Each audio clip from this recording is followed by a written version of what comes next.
mbadde nzija ssebo w'ekitiibwa Katikkiro nendaba ku X nga waliwo omutemu gwe balese mu kkooti y'abantu naye bamulese bamuwembejja, bamulese bamukuumye, bamulese nga balinga abaleeta zaabu. Naye abantu abatalina musango abaakwatibwa olw'ebyobufuzi bali mu makomera bavunda. Tebaweereddwa mukisa kuyimirirwa oba kweyimirirwa, tebaweereddwa mukisa kuwulizibwa, bali mu komera emyaka 5 wabula oli bamuleetanga abaleeta. It is really ashaming. Eggwanga lyaffe tetulikkiriza kugenda eyo gye tutaagala ligende. Nze ndi mwana wa buwala ate Omuganda. Taata waffe yatukuza atugamba tutambulire mu kkubo eggolokofu, tutambulire mu mazima, twogerenga amazima gatufuulenga ab'eddembe. Ekituufu kiri nti eggwanga lye liraga embeera mbi, naye ffenna tutudde tusirise. Ne bannaddiini abamu mutudde musirise mugamba ate maama bwe nnaayogera banampa emmotoka, bwe nnaayogera tebannwane.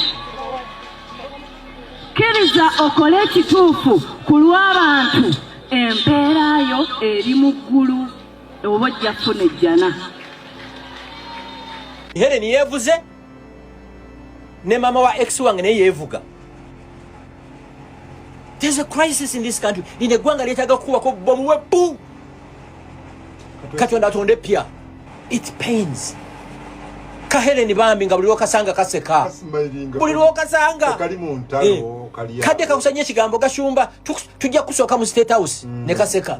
Ne nkagamba nti bonsookangayo mpitanga. Kati kafudde.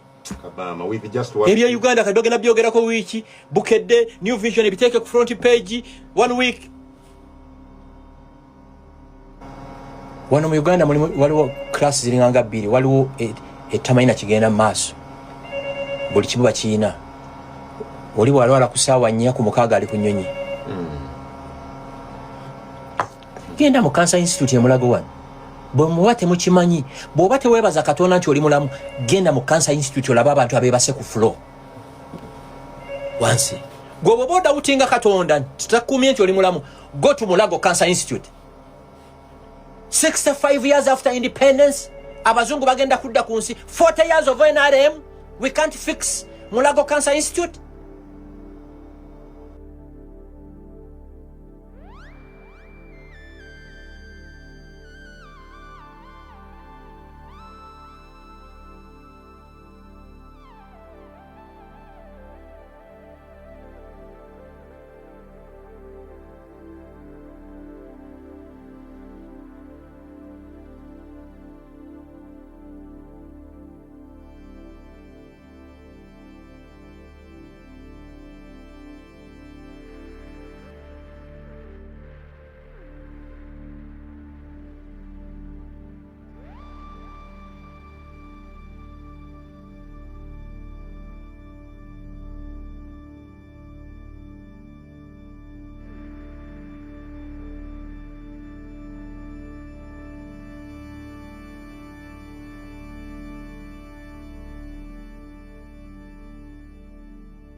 nkulamusizzaako mukadde wange yenna eyakatuuka nja kusaba ekintu kimu kyokka obere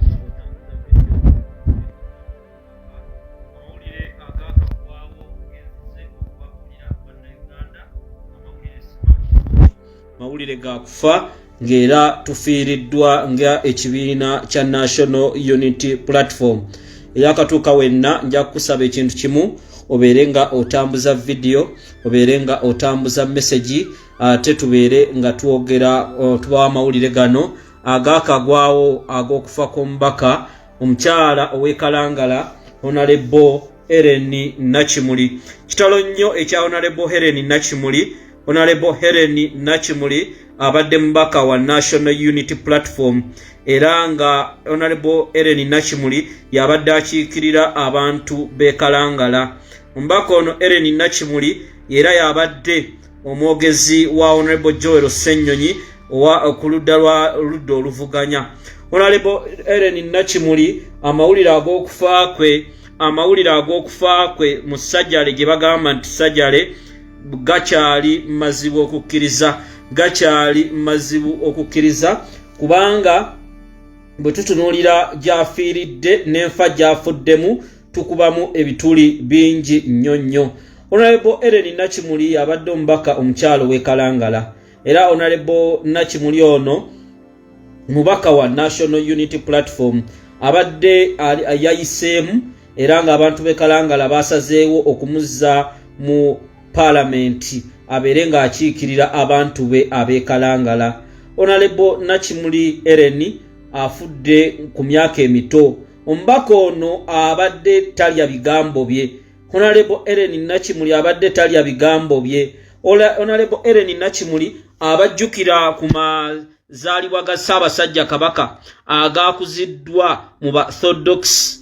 Honorable Nakimuli ye yayimirira n'asaba bannaddiini n'ayogera ku bintu ebyali eggaba n'abagamba abantu bangi bali mu makomera, abasibe bali mu makomera. Gavumenti teyinza kubula mu mukono mu kufa kwa Honorable Nakimuli Helen. Abadde akamala okwogera ensonga. Honorable Nakimuli abadde akamala okulambika ensonga ze n'avaayo n'akuba ebituli n'akuba ebituli mu mbeera gavumenti engeri gyetambuzaamu emirimu gye. Honorable Nakimuli abadde close nnyo ne Honorable Joel Ssenyonyi nga ye mwogezi nga ye mwogezi wa leader of opposition. Honorable Helen Nakimuli ekalangala y'omu ku babaka ababadde ab'enkiza abantu b'ekalangala nga abakolera.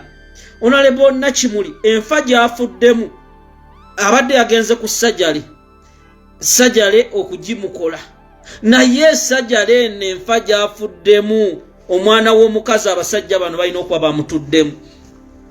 Omwana w'omukazi balina okuba bamusse kubanga Honorable Nakimuli mujjukira message gye yayogera maaso mwalaba omubaka yagenda n'abuuza ku Katikkiro.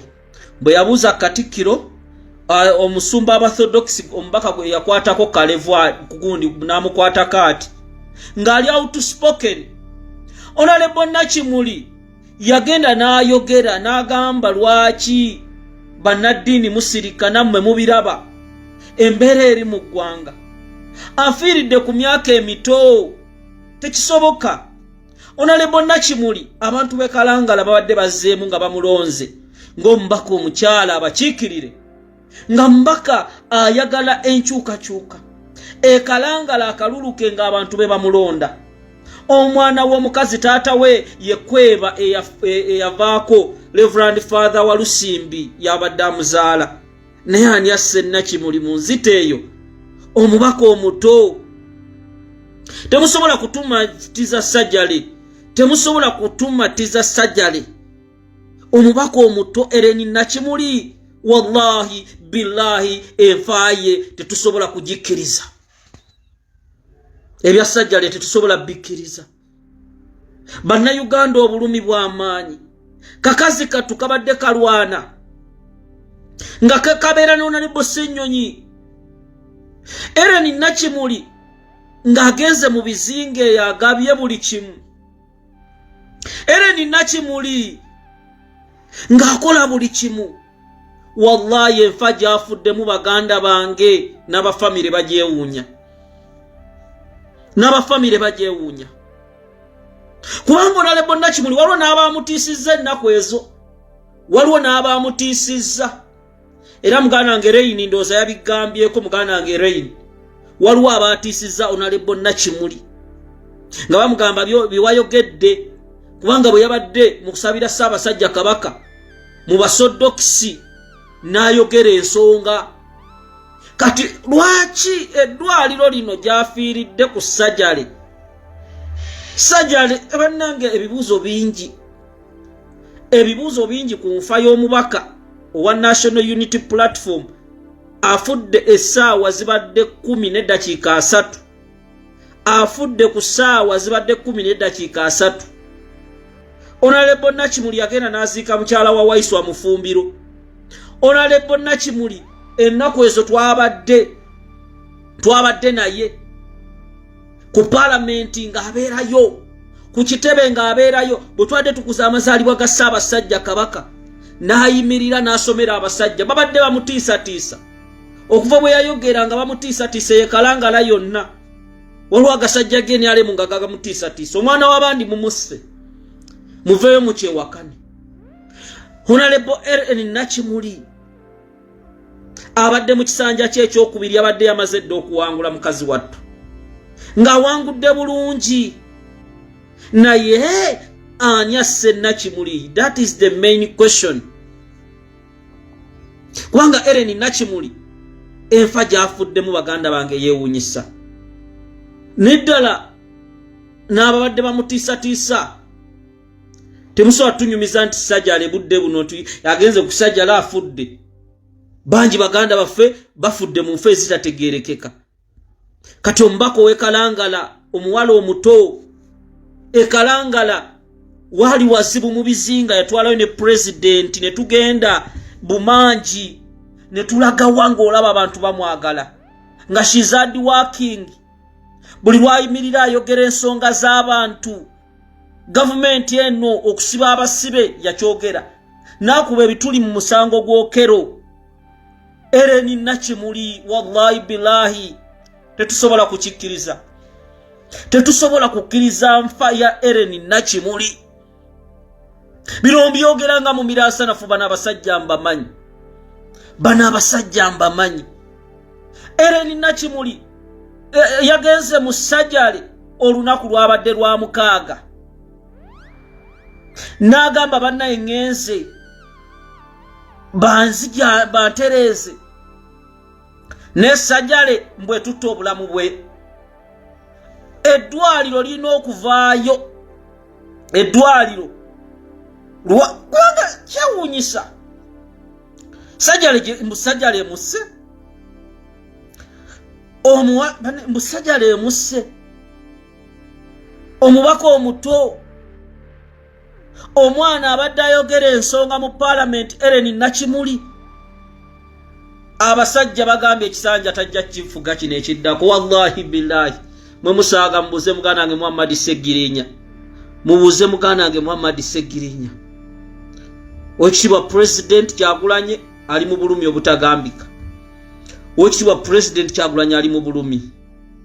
Omubaka omuto female member of parliament yayimirira mu basajja bannaddiini mwalabaka video n'abagamba mmwe musirise kubigenda maaso mu nsi. Mmwe muli mukulu omusajja omutemu muli eri mumuwa bintu. Message gye yayogera baganda bange ennaku nnene n'eddwaliro gyafiiridde. Eddwaliro gyafiiridde ne dokita yabadde mu kintu kino. Message egenda kubeera revealed. Eddwaliro gyafiiridde ne dokita yabadde mu kintu kino kigenda kubeera revealed. Tetusobola bikkiriza mbu Ssajjale emusse. Mbu Ssajjale subhanallah. Kaakati bano abasajja njagala taata wa Honorable Nakimuli mukulu wa Lusimbi ngenda kunoonyaako. We have to investigate. Ssajjale eno eddwaliro ne dokita temusobola kutugamba nti Nakimuli afudde bibye. temutusobola kutugamba nti Honorable Nakimuli afudde bibye. Abasajja bano ne gavumenti yaabwe they have mission zaabwe. Ne bambika kazi kattu ku myaka emito kabadde ne banne okufa kuno nakwo okufa kuno nze bannange Honorable Nakimuli atufudde biki? Honorable Ellen Nakimuli mukwano gwange kitalo nnyo bannange, kitalo ddala mikwano gyange. Omubaka afudde, mbaka wekalangala mwenna mumumanyi bulungi. Kakazi kattu ensi yonna ebunikiridde. President Kyagulanyi talina bigambo byakwogera. Ssenyonyi oyo ekibiina kibadde kimwinamu gundi y'amaanyi ng'aliroyo tojja musanga n'Abanita Amongi, tojja musanga n'abaki bampuuga bano baki. Nakimuli abadde royo. Nakimuli nga bw'akwata omuzindaala ayogera. Nakimuli bwe yayingira palamenti nze yasooka n'okgendako naye mubasibe twagala Honorable Kayemba Ssolo. Naye waliwo abantu abasize omukazi oyo waliwo bengenda okuliviiringa. Bane MP n'afa mu bintu ebyo. Mama wange Vicky Nabaggala kitalo eky'omubaka waffe wa NUP Honorable Nakimuli Ellen Mama Kalangala abadde kisanje ekiwedde ye mbaka omukyala owe Kalangala era mujjukira bwe twagenda ne President ye Kalangala ye yamwaniriza. Honorable Nakimuli abadde ye mwogezi wa information ku lukiiko lwa Right Honorable Joel Ssenyonyi. Honorable Ellen Nakimuli abadde mubaka wa nkizo nnyo mu NUP. Honorable Nakimuli oyo yayimiridde Ssekikubo baamuwa omuzindaalo bwe twabadde mu kuza amazaalibwa ga Kabaka. Ssekikubo n'ayogera ebibye, Honorable Nakimuli n'ayogera message ekwata ku basibe. N'agamba bannaddiini musirise ku bigenda mu maaso mu ggwanga. Wallahi abasajja ndoza bagambye agende. Abasajja bagambye agende. Abasajja bagambye goyina genda. Kyannaku nnyo okulaba nti omubaka omukyala owe Kalangala owa National Unity Platform afudde mu nfa bwetyo. Afudde mu nfa bwetyo baganda bange. Ennaku y'amaanyi. Ennaku y'amaanyi ey'okufa kwa Honorable Nakimuli. Abatemu bamumaze. Abatemu bamumaze n'oyo bamututte. Bannange taata we kubanga eddwaliro lyafiiriddemu baganda bange ne dokita oyo ne dokita balina okwogera ekisse Nakimuli. Balina okwogera ekisse Nakimuli. Obulumi omubaka omuto mukazi wattu abadde n'abaana babiri ne wallahi billahi ebigambo byayogedde namuŋŋoona abatujju bagambye nedda. You have to join us. You have to join Muhammad Segirinya. Naye kitalo nnyo ekyo Honorable Nakimuli mama wange banange kitalo nnyo muganda wange Fred Lumbuye yajja n'abyogera era Fred Lumbuye olwalira agenda kujja aba more detailed information kubanga ebigambo video Lumbuye yagiteeka nayo. Video Nakimuli ebintu bye yayogera mu basajja bano ku lunaku lwe tusabira Ssaabasajja Kabaka mugende munoonye video. Ate ekyokubiri Nakimuli mu parliament awo abadde alwanibwa bano bampuuga engeri gy'abadde Pro Ssenyonyi ng'akkiririza nnyo mu Ssenyonyi ng'agamba nedda. Era Nakimuli abadde ayina ekifo eky'enkizo kyagenda okugwamu. Nakimuli Ellen oyo I'm telling you Nakimuli Ellen. Era waliwo ababaka abavuddeyo beyekutulako nga balina bye baagala be bamugamba essajjale mwe byassajjale musaaga taata wa Nakimuli yali musajja mulwanyi ye yali bamuyita Reverend Walusimbi yali akulira essaza lya Ssaabasajja Kabaka essaza lya Ssaabasajja Kabaka eryebuki Ssese Nakimuli oyo waliwo n'ettaka simaali ebalimako ebinazi waliwo ettaka lye balimako